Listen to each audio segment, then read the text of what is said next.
시청자 여러분 안녕하십니까. 고영신의 시사정담 시간입니다. 시청자 여러분, 국민의당 안철수 대표가 대선을 포기하고 서울시장 재보선 출마를 선언함으로써 재보선 판도가 출렁이고 있습니다. 안 대표 출마 선언 후 파장 서종욱 변호사님과 짚어보도록 하겠습니다. 서 변호사님, 예. 안철수 대표가 어제 문재인 정권의 심장에 비수를 꽂겠다, 좀 아주 센 발언을 하면서 정권 심판 또 결자 해지를 주장하면서 이렇게 출마 선언을 했는데, 안철수 대표가 왜 대선을 포기했을까요? 일각에서는 자기 지지율이 한 3% 정도 안팎뿐이 안 나오고 윤석열 총장은 뭐 한 20, 30% 육박하기 때문에 어차피 안 되는 거 아니냐 대선은. 그래서 체급을 낮추는 게 좋겠다 뭐 이렇게 판단했다는 사람들도 있고요. 결국 제가 보기에 안철수의 그 결단은요, 저는 안철수하고 이제 그 김무성의 결단을 봐요. 그러니까. 김무성. 예. 이분이 그 마포 포럼 하잖아요. 예. 거기 가가지고 이제 그 안철수한테 뭐라 했냐면, 안철수도 이제 생각했겠지만 당신에게 어차피 대선은 어렵다.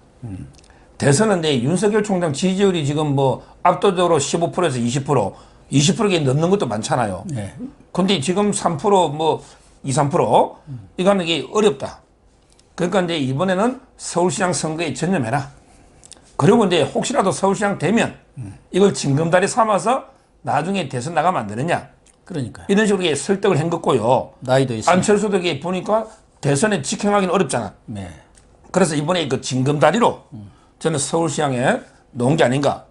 이렇게 예상이 놓은 배경은요, 마지막 이제 본인은 아마 승부수로 이번에 서울시장에 출마를 던진 이런 상황으로 보입니다. 원내의석 세석인 민주정당으로서 뭐 대권을 노린다는 것은 현실적으로 불가능하다고 봐야겠죠.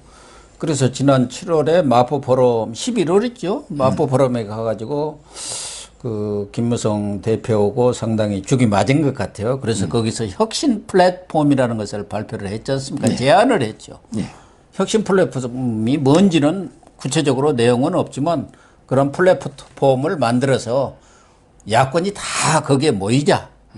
그러니까 빅텐트치다 뭐 그런 말인데 영어로 이렇게 그럴싸하게 제시를 했어요.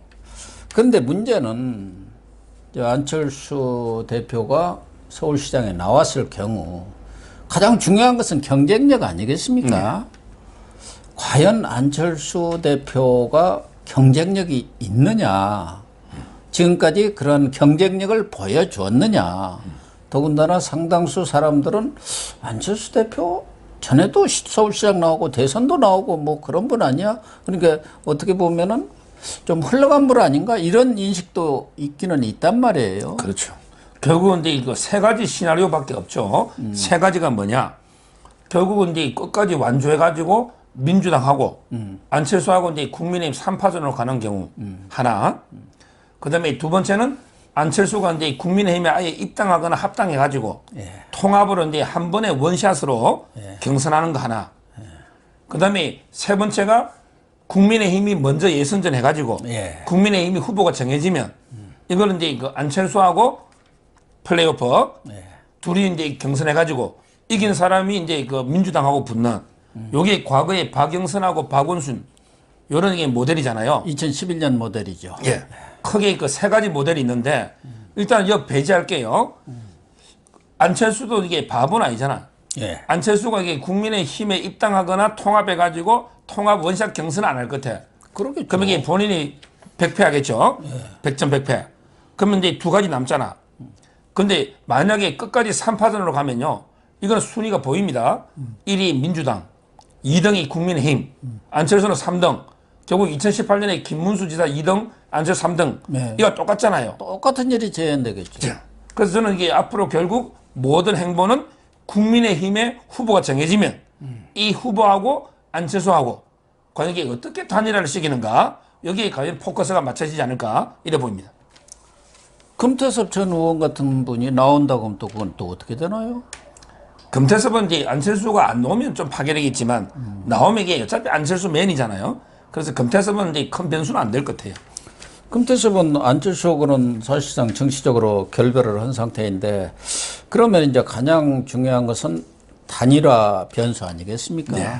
근데 기본적으로 김종인 국민의힘 비대위원장은 안철수에 대해서 이번 안철수 출마 선언을 보고도 뭐 여러 사람 지금 출마 선언하고 있는데 그런 분 중에 하나다 원어브 댐으로 보고 있는 것이고 지금까지 계속 뭐 경선을 하고 싶으면은 당에 들어와서 정정당당하게 경선에서 이기면 되는 거 아니냐 그런 입장을 고수하고 있어서 또 하나는 아니 103석인 거대 야당이 후보를 안 낸다는 게 말이 되느냐는 생각이고 어떻게 민주정당하고 동일선상에서 같이 논의를 할 수 있느냐 그런 인식도 좀 갖고 있기 때문에 제 1차적인 것은 김종인 비대위원장이 과연 설득이 되겠느냐 그런 점도 있는 것 같아요. 네. 근데 이거 김종인의 그 전략은요, 제가 보기엔 문제가 있습니다.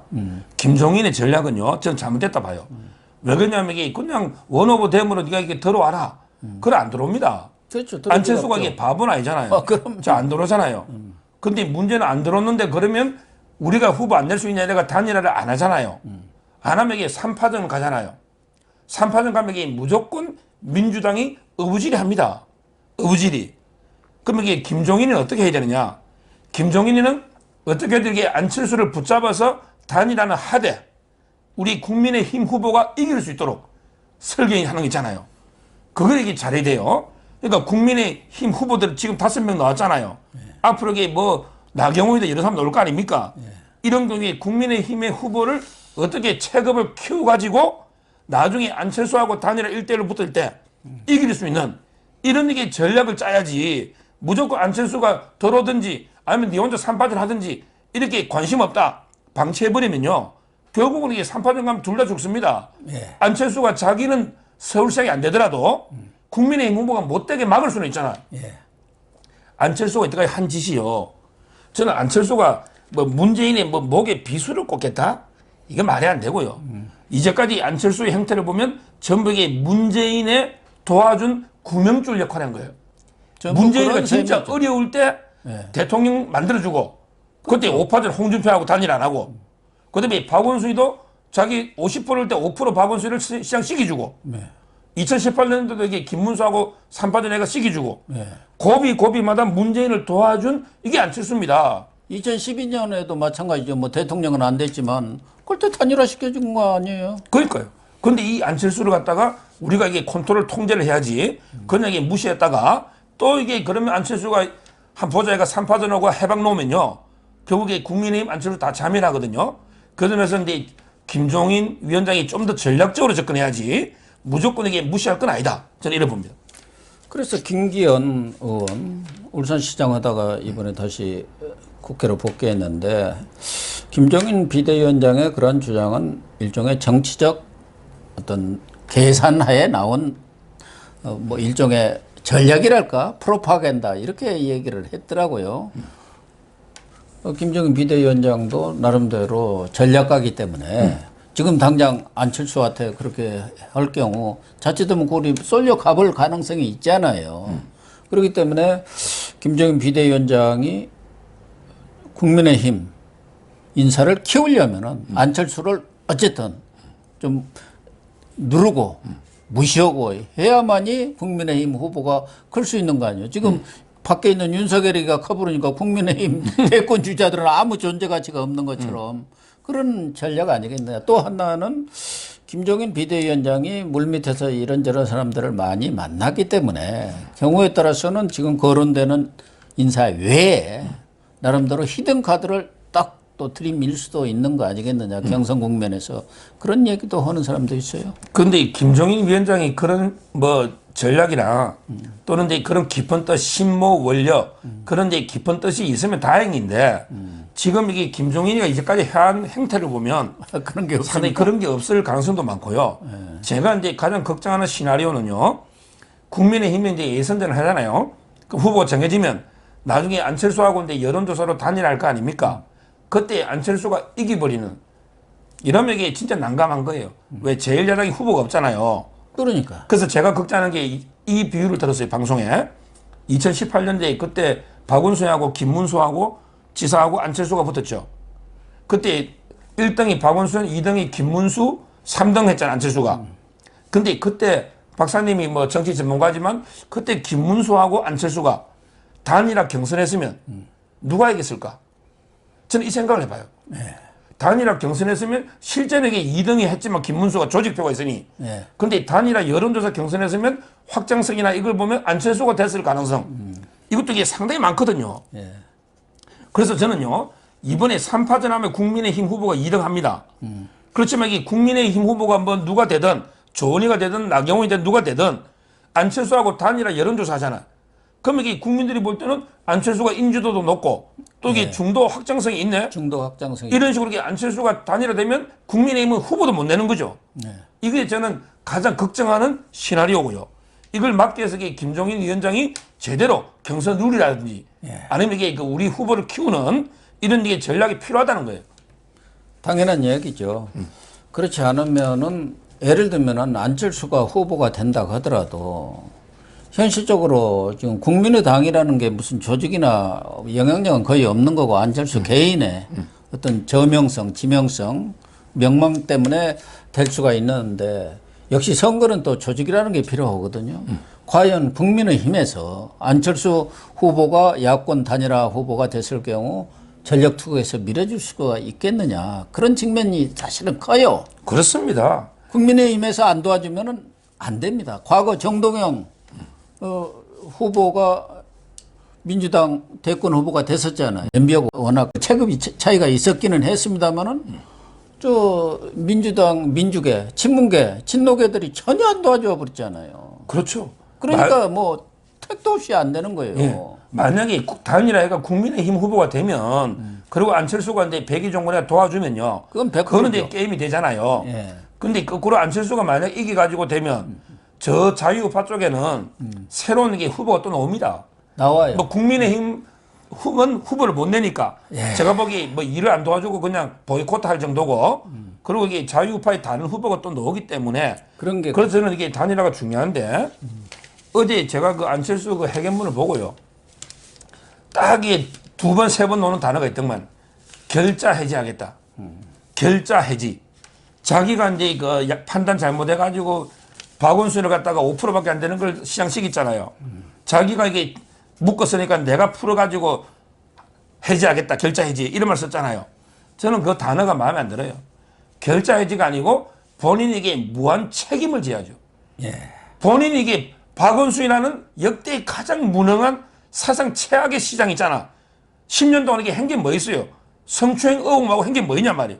그리고 본인 스스로 목숨 끊었잖아요. 이런 게 역대 최악의 무능한 서울시장을 만들었으면 책임을 져야지. 무슨 이게 결자해집니까?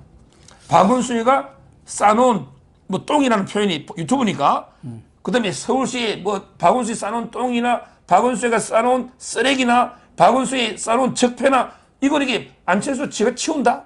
자기가 결자해진다? 그건 안 되고요. 저는 이게 본인은 오히려 무한 책임을 져야 되고 새로운 이게 제3의 참신한 인물이 나오가 유능한 박원순의 쓰레기를 치워야지. 관역에 안철수가 이제까지 행태만 보면 전부 이게 문재인의 이중대만 했는데 제가 재밌는 게 안철수 10년을 조사해봤더니요. 아름다운 양보를 했다는데 전부 이게 양보를 좌파들한테만 했지 우파한테 양보한 적이 없어. 옛날에 문재인한테 양보하고 박원순한테 양보하고 근데 우리 우파 쪽에 홍준표나 김문수나 양보한 적이 있습니까? 이번에도 이게 양보 안 하잖아요. 따라서는 안철수는 자유우파의 적이에요. 그래서 저는 결자해지기보다는 책임을 져야 되는 상황이 아니냐. 그래서 결론적으로 안철수를 이게 무조건 배척하면 3판이 되면 안 되니 통제, 끌어는 들이대 경선에서 저희가 이겨서 안철수는 영원히 정치판에서 못 나게 하고 저희가 이제 서울시장 찾아오는 이게 가장 이상적인 시나리오다. 저는 이렇게 보는 거죠. 박원순 시장을 만든 것뿐만 아니라 가장 큰 것은 그 박원순 시장을 계기로 해서 노무현 이후 스스로 패족이라는 사람들이 완전히 살아나 버렸습니다. 그렇습니다. 그래가지고 지금 문재인까지 이어지고 있는 거예요. 그 점이 어떻게 보면은 안철수의 가장 큰 뭐랄까 실책, 패착이 아니었는가 하는 생각이 들고 또 단일화 지금가 이루어진다 하더라도 현실적으로 보면 단일화 협상이 그렇게 쉽지는 않습니다. 그렇습니다. 왜 그러냐면 안철수 입장에서도 보면은 자기가 여기서 경선에서 졌다 하면은 정치 인생은 그걸로 끝나는 겁니다. 네. 뭐 대권이고 뭐고 자기 본인 생각은 이번에 시장을 하고 그다음에 아직은 나이가 있으니까 차차기에 대권 나가겠다는 생각을 하는 것 아니겠습니까? 그걸 발판 삼아서. 그런데 그런 것들이 다 무너질 가능성이 있기 때문에 어떻게든 이겨야 한다는 생각을 가지고 있기 때문에 협상도 쉽지 않으려니와 지금 협상이 적어도 2월 말 내지는 3월 초까지는 끝나야 하는데 연초 뭐 이렇게 해가지고 국민의힘 경선 끝나고 그 사람들이 또 후보가 돼서 좀 세를 모아야 하고 그런 시기를 보다 보면은 아주 촉박합니다. 그렇게 시간이 많지가 않아요. 네. 그래서 과연 이 야권 후보 단일화가 되기는 분명히 돼야 하는데 그래야 백전백승을 할 수가 있는데 그 단일화까지 과연 우리 정치 풍토로 볼 때 잘 이루어질까 저는 상당히 의구심을 갖고 있어요. 그러니까 결국에 단일화가 안 되면 박사님 말씀처럼 어렵죠. 안 되면 이게 안철수가 양보할 사람이 아니잖아요. 왜냐하면 이게 과거에 좌파들 뭐 박원순이나 문재인한테 양보했지만 이번에는 이게 자기도 마지막 정치 인생의 마지막이거든요. 그럼 이게 결국 단일화가 안 되면 저는 3파전으로 갑니다. 안철수가 도중에 철수할 수가 없어요. 이번에는 철수가 안 됩니다. 그러면 이게 저는 공멸하는 거고 야당이 둘 다. 근데 이제 무리하게 단일화를 이제 여론조사 하잖아요. 이럴 때는 이게 제가 안철수 캠프 쪽에 이야기를 들어봤더니 자기들에게 자신감을 비치는 거예요. 왜 그러냐면 인지도가 어쩌 국민의힘에 예를 들어 뭐 조언이다. 그럼 이게 아는 사람이 누가 없잖아. 조직으로 이게 선거할 때 본선은 국민의힘이 잘할지 몰라도 그러니까 이게 여론조사 경선이잖아. 여론조사 경선하면 안철수의 인지도가 압도적이고 그 다음에 또 사람들이 볼 때는 야 이게 유승민이든 안철수든 중도 쪽으로 나가야만 민주당 이길 수 있겠네? 이런 이게 대답할 가능성이 많거든요. 그러니까 자기들이 옛날에 50%일 때 박원순한테 5% 양보했듯이 이번에는 지금은 자기가 3%잖아. 안철수는 3%고 국민의힘은 30%죠. 근데 3%가 30%를 먹을 수 있다. 이런 자신감을 내비치더라니까 그 캠프에 있는 사람이. 따라서 저는 지금 이게 저희가 무대책으로 대충 하다가 완전히 서울시장 이번에요. 날릴 수도 있는 왜 단일화 못 시기도 날리고 단일화 시기는데 안철수한테 지버리면 후보도 못 내고 날리고 이럴 이게 우리가 있기 때문에 지금부터 이게 철저한 대비가 필요하다는 거예요. 그렇습니다. 그리고 어쨌든 안철수가 서울시장 쪽으로 방향을 틈에 따라서 민주당도 지금 상황은 만만치 않게 보는 것 같아요. 안철수에 대해서 뭐 폄훼하는 얘기들이 나오고 있지만 만약 안철수로 후보가 단일화될 경우 현재 거론되고 있는 우상호, 박주민, 또 박영선 가지고 되겠느냐. 이쪽에서도 그에 걸맞는 대권 후보급이 나와야 한다. 그래서 저쪽도 마땅한 사람이 지금 없어요. 근데 대권 후보급이 하나 남은 게 정세균이 아닙니까? 그래서 전에 정세균. 근데 정세균하고 저는 안철수 다르다 봐요. 나이가. 안철수는 이번에 넣어도 젊으니까 한 번 더 대권 놓을 수 있지만 정세균에게 나이로 보나 뭐로 보나 마지막이잖아요. 그래서 결국은 아마 이제 그 다른 후보로 민주당을 바꾸기는 어렵고요. 박영선과 박주민의 저는 싸움이다. 근데 그 박주민이 그 주렁주렁 이게 가슴에 한 5개 정도 훈장 달고 있거든요. 세월호부터 뭐 온갖 백남기까지. 이런데 박주민 쪽이 오히려 대깨문의 지지를 받으면 좀 유리하지 않을까. 박영선보다는. 이런 이제 제 개인적으로는 그렇게 예측합니다. 추미애는 좀 어렵겠죠.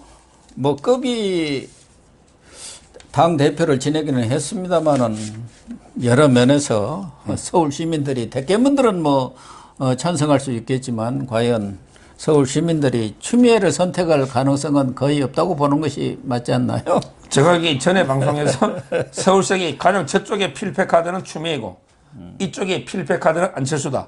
이런 게 방송을 한 적이 있는데요. 실제 안철수하고 추미애가 붙으면 둘 다 필패 카드니까 누가 될지 저도 궁금한.